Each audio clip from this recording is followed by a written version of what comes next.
Hi, today I'm reviewing Motorola Moto G Pure and I'll show you how to activate Hey Google of Google Assistant option on this device. First, let's open the Google app. Then just tap on the right upper corner and tap to the settings.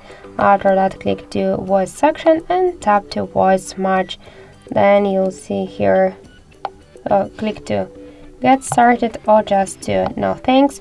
And after that, tap to this switcher to activate Hey Google option. Now we should add our voice model assistant to recognize our voice. So click to retain voice model and say, "Okay Google, what's the weather tomorrow?"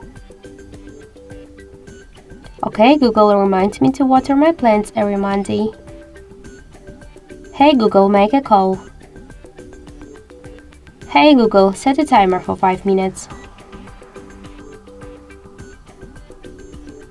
So now our Hey Google option is ready, so click to the next, and now one will say "Okay Google" or "Hey Google." We can see that this option successfully activated. So that's it. Thank you for watching, and if you find this video helpful, don't forget to leave a like, comment and to subscribe our channel.